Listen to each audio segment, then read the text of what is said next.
the longer you're out of the wrestling end of it and you're in the office end, but doing this, get the opportunity to do this kind of stuff, you get little closer to it. You get close to all the people. And it seems like when we're up there as recipients, I know it was my issue, and I know it was Brock's. You're sitting there you're scared to death. Guys, I was scared to death last night.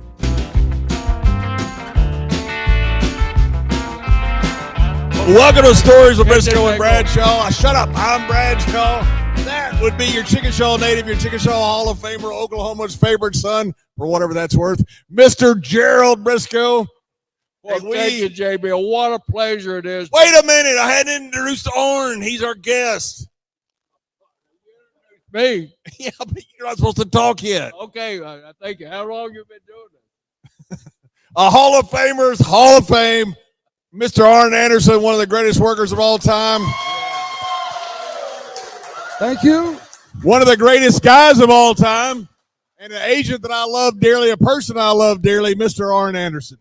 And if you remember, I was a honorary APA member. 100%. Me and Ron gave him the honorary status of being an APA member. That's a big deal. That was a big deal. Really, because I never got that, and I knew them both too. How did you get that? What do you? Because we knew you. Well, come to think of it, I'm glad I didn't. I love Arn. I love Arn, of course, and your partner Ron Simmons. Damn, I love him so much. But I don't know about you. You're a Texan, so it's hard to get along with you. So let me tell you how good he is with names. So he calls me and he goes, "Hey, we want you to induct Fat Boy's brother." That's how he introduced Tom. That's all he can say. Well, he called me and said, "We want you to induct Bruce, Fat Boy's brother." Exactly. They knew who he is. I knew who it was. Yeah, I knew who it was. Us fat guys have an alliance. We all know who each other is. Yeah.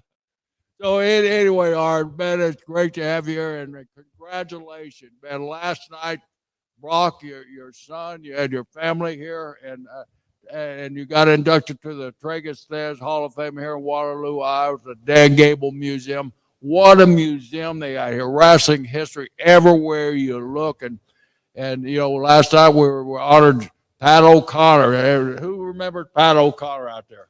One of the greatest of all time. Of course, Darla does. She knows all of them.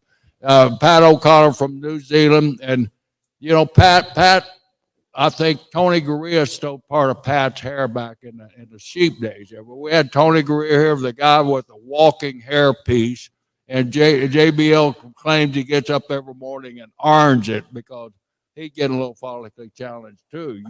I got to warn him all the time: don't bend over in the bright lights here. But Arn, I want to congratulate you again. What a fantastic introduction by your son last night. And some of the comments that you made about our family life and take care of home in the beginning there was just, it hits close to home there. And those words came from your heart there. But tell us a little bit how you feel when I surprised you on your show and told you. I mean, he said, "I don't know what to do. I don't know what to say." I said, "Say yes, damn it. That's all you got to say." Well, Paul Bromwell, who, along with Marcus, they pretty much run everything that I do as far as website, everything. As you can imagine, I'm not really good on computers and such. Single finger digiting. I watched him when we first got computers at WWE. Arn was sitting to Brisco, "How do you turn this thing on?" I taught him how to turn it on. About 20 minutes later, he looked at me again. "Brisco, how do you turn this thing on again?" That's a whole nother story. We could do a whole show about the introduction of computers. Damn, what was the question? How you had last night, the Hall of Fame induction? Yeah, it feels like to me, the longer you're out of the wrestling end of it and you're in the office end, but doing this, get the opportunity to do this kind of stuff, you get little closer to it. You get close to all the people. And it seems like when we're up there as recipients, I know it was my issue and I know it was Brock's, you're sitting there you're scared to death. guys, I was scared to death last night.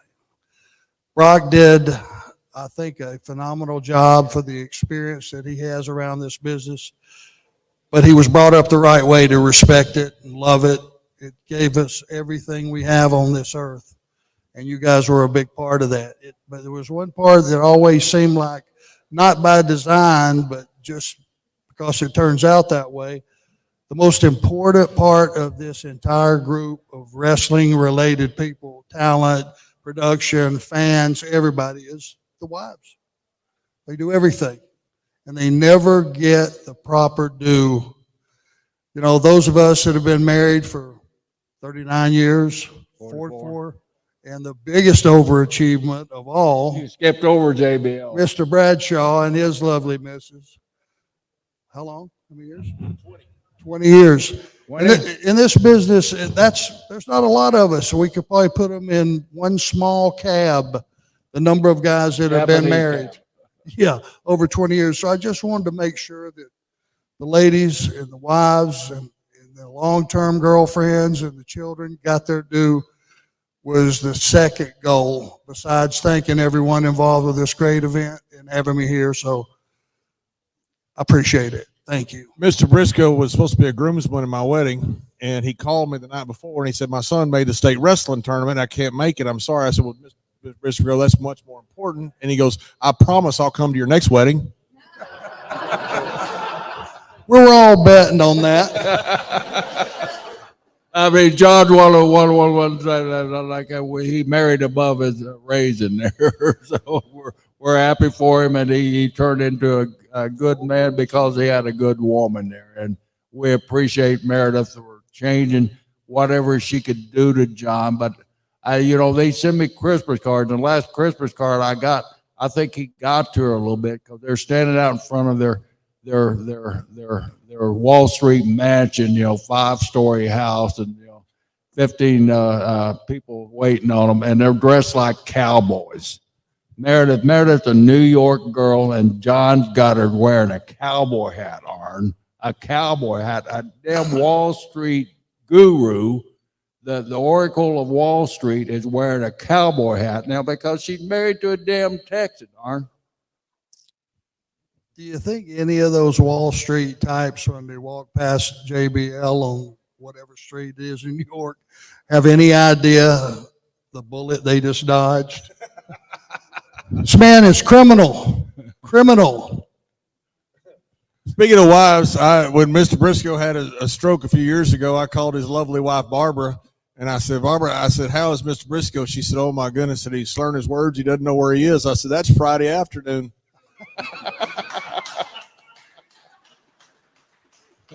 Oh, God. That's the backup I have, Arn. That's my partner. You're lucky you work alone, because you don't have that. You got Paul, but you can body slam him. I can't body slam that 6'9", big 450-pound Texan partner that I got. You know what's sad with my bad back that has occurred here the last decade or so? I don't think I can beat Paul or even Marcus. Oh, Paul's a big guy. Marcus, it would probably he's so wary, it'd probably take two of us to get him. And he's breaking in. Did you know that? Oh, no, not another one. Marcus not another one. Is trying to break in the wrestling business.